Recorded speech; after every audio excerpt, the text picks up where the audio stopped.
ಕಿವಿಗೊಟ್ಟು ಯುದ್ಧದಲ್ಲಿ ಜಯವನ್ನು ಅನುಗ್ರಹಿಸಿದನು ಅಂತ. ಯಾರಿಗೆ ಯುದ್ಧದಲ್ಲಿ ಜಯವನ್ನು ಅನುಗ್ರಹಿಸಿದ್ದ? ಯಾರು ಆತನಲ್ಲಿ ಭರವಸೆ ಬಿಟ್ಟಿದ್ರು, ಯಾರು ಆತನಿಗೆ ಮೊರೆ ಇಟ್ಟಿದ್ರು, ಅವರಿಗೇನಂತ?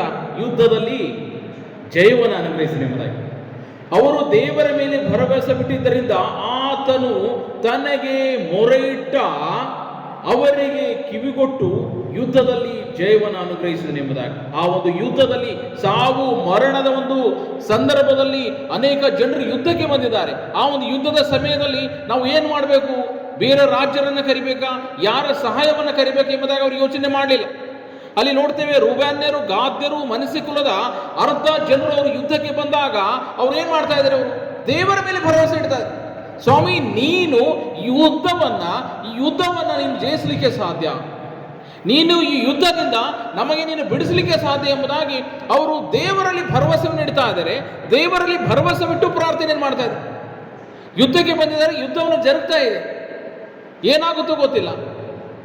ಬಟ್ ಅವರು ಇಟ್ಟಿರ್ತಕ್ಕಂಥ ಭರವಸೆ ದೇವರ ಮೇಲೆ. ಸ್ವಾಮಿ, ನೀನು ನಮ್ಮ ಯುದ್ಧವನ್ನ, ನಮಗೆ ಜಯವನ್ನು ಕೊಡಲಿಕ್ಕೆ ಸಾಧ್ಯ ಎಂಬುದಾಗಿ. ನಮ್ಮ ಮುಂದೆ ಸಮಸ್ಯೆ ಇದೆ ಅನ್ಕೊಳ್ಳಿ, ನಮ್ಮ ಮುಂದೆ ಒಂದು ಅನಾರೋಗ್ಯ ಇದೆ ಅನ್ಕೊಳ್ಳಿ, ನಮ್ಮ ಮುಂದೆ ಯಾವುದೇ ಒಂದು ತೊಂದರೆ ಇದ್ದಿರ್ಬೇಕು, ಯಾವುದೇ ಒಂದು ಬಾಧೆ ಇದ್ದಿರ್ಬೋದು ಅನ್ಕೊಳ್ಳಿ. ಆದರೆ ನಾವು ಏನು ಮಾಡ್ತಾ ಇದ್ದೀವಿ? ನಾವು ಅನೇಕ ಸಾರಿ ನೋಡುವಾಗ ನಮ್ಮ ಸಮಸ್ಯೆಗೆ ನೋಡ್ತೇವೆ, ನಮ್ಮ ಬಾಧೆಗೆ ನೋಡ್ತೇವೆ, ನಮಗಿರ್ತಕ್ಕಂಥ ಅನಾರೋಗ್ಯ ಕಡೆಗೆ ನೋಡ್ತೇವೆ, ಆದರೆ ದೇವರನ್ನು ನೋಡಲ್ಲ.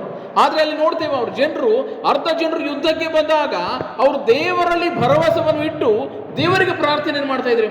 ಸ್ವಾಮಿ, ನನಗೆ ಇರ್ತಕ್ಕಂತಹ ಈ ಒಂದು ಅನಾರೋಗ್ಯಕ್ಕೆ ನಾನು ನೋಡಲ್ಲ ಸ್ವಾಮಿ, ನನಗೆ ಇರ್ತಕ್ಕಂಥ ಈ ಒಂದು ಬಾಧೆಗೆ ನಾನು ನೋಡಲ್ಲ ಸ್ವಾಮಿ, ನನ್ನ ಮುಂದೆ ಇರ್ತಕ್ಕಂತಹ ಈ ಒಂದು ಎಷ್ಟೊಂದು ಜನರು ಯುದ್ಧಕ್ಕಾಗಿ ಬಂದಿದ್ದಾರೆ ಕರ್ತನೆ, ನಾನು ಅವರನ್ನು ನೋಡಲ್ಲ.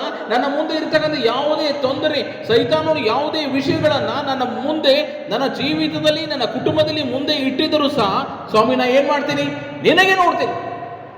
ಅಲ್ಲಿ ನೋಡುವಾಗ ಅವರು ದೇವರ ಮೇಲೆ ಭರವಸೆ ಬಿಟ್ಟಿದ್ದರಿಂದ ಆತನು ತನಗೆ ಮೊರೆ ಇಟ್ಟ ಅವರಿಗೆ ಕಿವಿಗೊಟ್ಟು ಯುದ್ಧದಲ್ಲಿ ಜಯವನ್ನು ಅನುಗ್ರಹಿಸಿದನು ಎಂಬುದಾಗಿ. ನನಗೆ ಜಯ ಬೇಕಾ? ನನ್ನ ಜೀವಿತದಲ್ಲಿ ಜಯ ಬೇಕಾ? ನನ್ನ ಕುಟುಂಬದಲ್ಲಿ ಜಯ ಬೇಕಾ? ನನ್ನ ಒಂದು ಮಕ್ಕಳ ಜೀವಿತದಲ್ಲಿ ಜಯ ಬೇಕಾ? ಹಾಗಾಗಿದ್ದಲ್ಲಿ, ಜಯ ಬೇಕಾಗಿದ್ದಲ್ಲಿ ನಾವುಗಳು ಆತನಲ್ಲಿ ಭರವಸೆ ಬಿಟ್ಟು ಆತನಲ್ಲಿ ಪ್ರಾರ್ಥಿಸಬೇಕಾಗಿದೆ. ನಮ್ಮ ಪ್ರಾರ್ಥನೆಯ ಒಂದು ಜೀವಿತ ಬದಲಾಗಬೇಕಾಗಿದೆ. ಸ್ವಾಮಿ, ನೀನು ಜಯವನ್ನು ಕೊಡ್ಲಿಕ್ಕೆ ಸಾಧ್ಯ. ನನ್ನ ಮಕ್ಕಳ ಜೀವಿತದಲ್ಲಿ ಜಯ, ನನ್ನ ಕುಟುಂಬದಲ್ಲಿ ಜಯ, ನನ್ನ ಒಂದು ಎಲ್ಲ ಒಂದು ವಿಷಯಗಳಲ್ಲಿ ನಾನು ಜಯವನ್ನು ಕಾಣಲಿಕ್ಕೆ ಸಾಧ್ಯ. ಅನೇಕ ಸಾರಿ ಇದು ನಮ್ಮಿಂದ ಅಸಾಧ್ಯ ಅಂತೇವೆ, ಇದು ಇಂಪಾಸಿಬಲ್ ಅಂತೇವೆ, ಇದು ಜಯವನ್ನು ಹೊಂದಲಿಕ್ಕೆ ಅಸಾಧ್ಯ ಎಂಬುದಾಗಿ ಯೋಚನೆ ಮಾಡ್ತೇವೆ. ಆದರೆ ನಾವುಗಳು ಆತನಲ್ಲಿ ಭರವಸೆ ಬಿಟ್ಟು ಪ್ರಾರ್ಥನೆಯನ್ನು ಮಾಡಿದಾಗ ದೇವರು ನಮಗೆ ಆತನ ಜಯವನ್ನು ಕೊಡಲಿಕ್ಕೆ ಸಾಧ್ಯ. ಕರ್ತನಲ್ಲಿ ಪ್ರಿಯರೇ, ನಾವು ಆತನ ಮೇಲೆ ಪ್ರಾರ್ಥನೆ ಮಾಡಿಕೊಳ್ಳೋಣ. ನಮ್ಮ ಮುಂದೆ ಯಾವುದೋ ಒಂದು ಸಮಸ್ಯೆ ಬಂದಿದೆ ಅನ್ಕೊಳ್ಳಿ, ನಾವು ಸಮಸ್ಯೆಗೆ ನೋಡಬಾರ್ದು. ಸ್ವಾಮಿ, ಈ ಸಮಸ್ಯೆ ಇದೆ, ಆದರೆ ನಾನು ನಿನ್ನ ಕಡೆ ನೋಡ್ತೇನೆ. ಸ್ವಾಮಿ, ನನ್ನ ಕುಟುಂಬದಲ್ಲಿ ಈ ಒಂದು ಅನಾರೋಗ್ಯವನ್ನು ಬಂದಿದೆ, ನಾನು ಅನಾರೋಗ್ಯದ ಕಡೆ ನೋಡಲ್ಲ ಸ್ವಾಮಿ, ನಾನು ನಿನ್ನ ಕಡೆ ನೋಡ್ತೇನೆ ಎಂಬುದಾಗಿ ನಾವು ಕರ್ತನಲ್ಲಿ ಭರವಸೆ ಬಿಟ್ಟು ನಾವು ಪ್ರಾರ್ಥನೆಯನ್ನು ಮಾಡಬೇಕಾಗಿದೆ. ಈ 40 ದಿವಸ ನಾವು ಉಪವಾಸವಿದ್ದು ಪ್ರಾರ್ಥನೆಯನ್ನು ಮಾಡ್ತಾ ಇದ್ದೇವೆ. ಈ ಪ್ರಾರ್ಥನೆಯನ್ನು ಮಾಡುವಾಗ ನಾವು ನಮ್ಮ ಸಮಸ್ಯೆ ವಿಷಯಗಳಾಗಲಿ, ನಮ್ಮ ತೊಂದರೆ ವಿಷಯಗಳಲ್ಲಾಗಲಿ, ನಮ್ಮ ಬಾಧೆ ವಿಷಯಗಳಲ್ಲಾಗಲಿ, ನಮ್ಮ ಅನಾರೋಗ್ಯದ ವಿಷಯಗಳಲ್ಲಾಗಲಿ, ನಮ್ಮ ಕುಟುಂಬದ ವಿಷಯಗಳಲ್ಲಾಗಲಿ, ಎಲ್ಲ ವಿಷಯಗಳಲ್ಲಿ ದೇವರು ಜಯವನ್ನು ಕೊಡಲಿಕ್ಕೆ ಸಾಧ್ಯ ಅಂತ ದೇವರಲ್ಲಿ ನಾವು ಭರವಸೆ ನೀಡಬೇಕಾಗಿದೆ.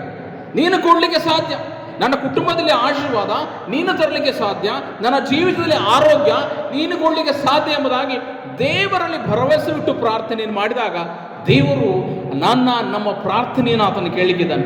ಇಲ್ಲಿ ನೋಡುವಾಗ ರೂಬೇನ್ಯರು, ಗಾದ್ಯರು, ಅರ್ಧ ಜನರು ಯುದ್ಧಕ್ಕೆ ಬಂದಾಗ ಅಯ್ಯೋ ಯುದ್ಧಕ್ಕೆ ಬಂದಿದ್ದಾರೆ ಎಂಬುದಾಗಿ ಅವರು ಗಲಿಬಿಲಿಗೆ ಒಳಗಾಗದ ಹಾಗೆ ಆ ಒಂದು ಯುದ್ಧದಲ್ಲಿರ್ತಕ್ಕಂಥ ಜನರು ಅವರು ಕರ್ತನಿಗೆ ಮೊರೆಯನ್ನು ಇಡ್ತಾ ಇದ್ದಾರೆ. ಸ್ವಾಮಿ, ನಾವು ನಿನ್ನಲ್ಲಿ ಭರವಸೆ ಇಟ್ಟಿದ್ದೇವೆ ಕರ್ತನೆ, ಯುದ್ಧಕ್ಕೆ ಬಂದಿದ್ದಾರೆ, ಅನೇಕ ಜನರು ಯುದ್ಧದಲ್ಲಿದ್ದಾರೆ, ನಾವು ಸಾವು ಮರಣದ ಒಂದು ಹಂತದಲ್ಲಿದ್ದೇವೆ ಕರ್ತನೆ, ಯಾವಾಗ ನಮ್ಮ ಸಾವು ಹೋಗುತ್ತೆ ಗೊತ್ತಿಲ್ಲ, ಆದರೆ ನೀನು ಈ ಯುದ್ಧದಲ್ಲಿ ಜಯವನ್ನು ಕೊಡಲಿಕ್ಕೆ ಸಾಧ್ಯ, ನೀನು ನಮಗೆ ಬಿಡುಗಡೆಯನ್ನು ಕೊಡಲಿಕ್ಕೆ ಸಾಧ್ಯ, ನೀನು ನಮಗೆ ಜಯವನ್ನು ಕೊಡಲಿಕ್ಕೆ ಸಾಧ್ಯ ಎಂಬುದಾಗಿ ಸ್ವಾಮಿ ನಾವು ನಿನ್ನಲ್ಲಿ ಭರವಸೆ ಬಿಡುತ್ತೇವೆ, ನೀನು ನಮಗೆ ಜಯವನ್ನು ಕೊಡು ಎಂಬುದಾಗಿ ಅವರು ಪ್ರಾರ್ಥನೆಯನ್ನು ಮಾಡಿದಾಗ ದೇವರು ವಾಕ್ಯದಲ್ಲಿ ಬರೆದೆ ಅವರಿಗೆ ಕಿವಿಗೊಟ್ಟು, ಆತನು ತನಗೆ ಮೊರೆ ಇಟ್ಟ ಅವರಿಗೆ ಕಿವಿಗೊಟ್ಟು ಯುದ್ಧದಲ್ಲಿ ಜಯವನ್ನು ಅನುಗ್ರಹಿಸಿದನು ಎಂಬುದಾಗಿ. ಕರ್ತನಲ್ಲಿ ಪ್ರಿಯರೇ, ನಾವು ಸಹ ಆತನಲ್ಲಿ ಭರವಸೆ ಬಿಟ್ಟು ಪ್ರಾರ್ಥನೆಯನ್ನು ಮಾಡಿದಾಗ ದೇವರು ನಿಜವಾಗಿಯೂ ನನ್ನ ಜೀವಿತದಲ್ಲಿ, ನನ್ನ ಕುಟುಂಬದಲ್ಲಿ ಆತನು ಜಯವನ್ನು ಕೊಡಲಿಕ್ಕೆ ಸಾಧ್ಯ.